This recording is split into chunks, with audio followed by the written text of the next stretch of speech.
Hi students, ఎలా ఉన్నారు? ఈరోజు మనం చెప్పుకోబోయే టాపిక్ ఆల్జీబ్రా. ఆల్జీబ్రాలో స్టార్ట్ చేసేటప్పుడు ఫస్ట్గా చెప్పుకునేది కాన్స్టెంట్. కాన్స్టెంట్ అంటే ఫిక్స్డ్, అసలు చేంజ్ అవ్వలేని దాన్ని కాన్స్టెంట్ అంటాం. వేరియబుల్ అంటే అది లెటర్స్తో రిప్రజెంట్ చేస్తాం. అన్నోన్గా మనకి తెలియదు, ఏటైతే తెలియదో దాన్ని మనం వేరియబుల్స్తో రిప్రజెంట్ చేస్తాం.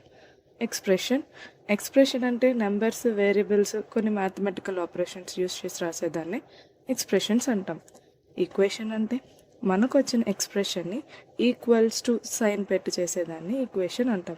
ఆల్జీబ్రా అంటే సేమ్ ఎక్స్ప్రెషన్ని, ఈక్వేషన్ని యూస్ చేసుకోవడం. అంటే సింబల్స్ని, లెటర్స్ని, వేరియబుల్స్ని అన్నిటినీ రిప్రజెంట్ చేసి వాటి యొక్క రిలేషన్స్ని చెప్పేదాన్ని ఆల్జీబ్రా అంటాం.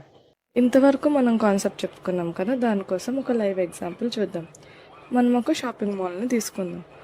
ఆ షాపింగ్ మాల్లో ఒక అబ్బాయి వెళ్తున్నాడు అనుకుందాం. అబ్బాయి వెళ్తే అక్కడ వాడికి 2 ప్యాకెట్స్ కనబడ్డాయి.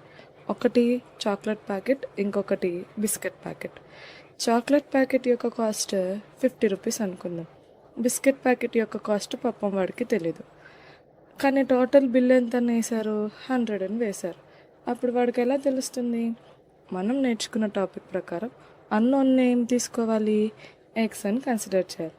ఆ 2 ప్లస్ చేస్తే 100 వస్తుంది కాబట్టి మనకు అక్కడ దేని కాస్ట్ వస్తుంది?